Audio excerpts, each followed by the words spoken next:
ஒரு ஊரில் ஒரு 4 சின்ன பசங்க ஒரு டியூஷன் டீச்சர் வீட்டில் டியூஷன் படிக்க போகிறாங்க. அப்போ டியூஷன் டீச்சருக்கு ஒரு சந்தேகம், இந்த 4 சின்ன பசங்களும் போய்க்கு பசங்களாச்சே, ஏன் நம்ம டியூஷனில் வந்து சேர்ந்துருக்காங்க, படிப்பே ஏறாதுன்னு சொல்லிட்டு ஊருக்கு பேச்சா இருக்குது. அப்போ நம்மகிட்ட வந்து ஏன் டியூஷன் பற்றி தான் வந்திருக்காங்க, ஒருவேளை இங்கே 2-3 சின்ன பிள்ளைங்க படிக்குது, அதுக்கு காரணமாக இருக்குமா அப்படின்னு சொல்லிட்டு அவங்களுக்கு ஒரு டவுட்டு. ஆனால் போக போக ரொம்ப சின்சியராக படித்தோன்னா அந்த டவுட் அவங்களுக்கு போயிட்டு ஓகே சின்சியராக படிக்கிறாங்க அப்படின்னு சொல்லிட்டு நம்ம கூட விருப்பத்தில் வச்சு பாடத்தை சொல்லி கொடுத்துருக்காங்க. படிப்புள்ள பிள்ளைங்களுக்கு படிப்பை சொல்லிக் கொடுக்குறத விட படிப்பேறாத பிள்ளைங்களுக்கு படிப்பை சொல்லிக் கொடுத்து முன்னுக்கு கொண்டு வர்றது தான் ஒரு நல்ல டியூஷன் டீச்சரோடைய கடமை அப்படின்னு சொல்லியிருக்காங்க. உடனே அந்த டியூஷன் டீச்சரில் எல்லோரும் சிரிச்சிருக்காங்க. அந்த 4 பசங்களுக்கும் அவமானமாக போயிட்டு உடனே அந்த பையன் என்ன சொல்லியிருக்கேன், படிப்பு யாராவது யார் சொன்னா, நான் வந்தது என்ன நோக்கிறதுக்கு தெரியுமா, உங்களை கரெக்ட் பண்ணணும் ஆனால் வர படிப்பு ஏறி போச்சு, உங்களை கரெக்ட் பண்ணணும்னா என்ன செய்யணும்னு கேட்டேன். இந்த 3 பேரும் சொன்னாங்க வந்து நீ நல்லா படித்தா உன்னை கரெக்ட் பண்ணிடலான்னு சொன்னாங்க. அதான் நான் நல்லா படிக்க ஆரம்பிச்சேன். இப்போ நல்லா படிச்சுட்டேன், நீ சொன்னா இல்லை நல்லா படிக்கிறேன்னு சொல்லிட்டு நல்லா படிச்சுட்டேன். இப்போ நான் சொல்கிறேன் ஐ லவ் யூ, என்ன சொல்கிறேன் அப்படின்னு கேட்டுருக்கான். பையனுக்கு வந்து 12 வயசு, சொல்லிக் கொடுக்குற டீச்சருக்கு வந்து 25 வயசு, அப்படி லவ் போயிருக்கு. இது டேரக்டர் பாக்கியராஜ் ஸ்டைலில் நான் சொல்கிறேன், ஏற்றுருங்க இல்லைன்னா விட்டுருங்க. இப்போ அடுத்த கதைக்கு போனால், ஒரு ஊரில் 3 புலி வசிச்சிருக்கு.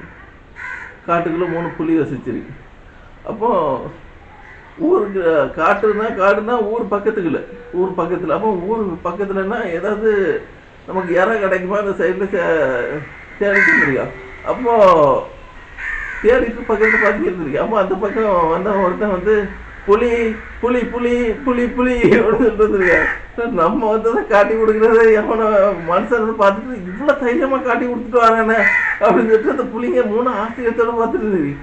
உடனே ஒரு ஆள் வந்து எனக்கு 1 கிலோ புளி ஏன்னா வெட்டி சமைச்சு எடுத்துகிட்டு வரான் போல அப்படின்னு சொல்லியிருக்கு.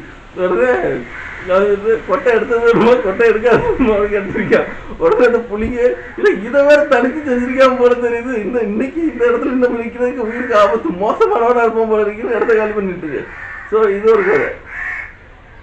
அடுத்தது ஒரு ஊரில் 4 முயல் குட்டி, ஒரு தாய் குட்டி. அப்போ தாய் ஒரு நாள் சொல்லிட்டு பத்திரமா இருந்துருங்க, நான் ஒரு இறை தேடி போயிட்டு உங்களுக்கு இறை கொண்டு வரேன் அப்படின்னு சொல்லிட்டு தாய் போயிருக்கு. இந்த 4 முயல் குட்டிகளுக்கு தனியாக அடிக்கிறதுக்கு போர் அடிச்சிருக்கு.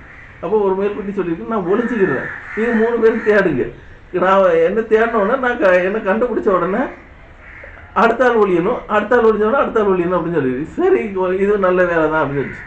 அப்போது ஒரு முயல் குட்டி ஒளிஞ்சிருக்கு, இதெல்லாம் தேடி டயர்டாகி உட்காந்துட்டு.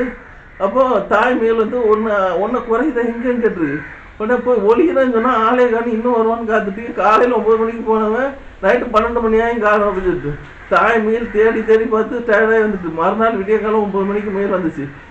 தோத்துட்டீங்களா அப்படின்னு சொல்லிட்டு எங்கே போயிருந்தான், நான் ஒளிஞ்சிருந்தேன் அவனை வருவானு பார்த்தா அங்கேயே தூங்கிட்டேன் அப்படின்னு சொல்லிட்டு தாய் முயல் கொடுத்துச்சா ஒரு அடி. இனிமேல் நீ ஒளிய போனா, அதாவது நம்மளுடைய முயல் சொல்லியிருக்கு, நம்மளுடைய வேலையை மாட்டாமல் தப்பிச்சு ஓடுறது தானே ஒழியக்கூடாது. ஒளிகிறது யாருடைய வேலைனா எலிகளுடைய வேலை, சட்டுன்னு ஒரு சந்துக்குள்ள போய் ஒளிஞ்சிக்கிறோம். ஆனால் முயலுடைய வேலை என்னன்னா கையில் படாமல் தப்பிச்சு ஓடுறது. அதைத்தான் நீ செய்யணுமே வெளியே ஒளிஞ்சு விளையாடக்கூடாது. தொட்டு பிடிச்சி ஓடு, அதை விளையாட்டு தப்பிக்காம தப்பிச்சு ஓடு, அந்த விளையாட்டு விளையாடு. ஏன் நீ ஒளிஞ்சு விளையாடுற, அது எலியோட வேலை அப்படின்னு பாடம் கொடுத்துச்சான். இதை ஏமா சொல்லித்தர இல்லை அப்படின்னு கேட்டுச்சான். இது நேரம் வரச்சுட்டு தான் சொல்லி கொடுப்பேன், அதனால சொல்லி தந்துட்டேன்னு சொல்லிச்சான் முயல். இது ஒரு அறிவுள்ள காமெடி. ஸோ இதையும் சொல்லிக்கிறேன். சரியா, நான் உங்கள் மிஸ்ஸர்.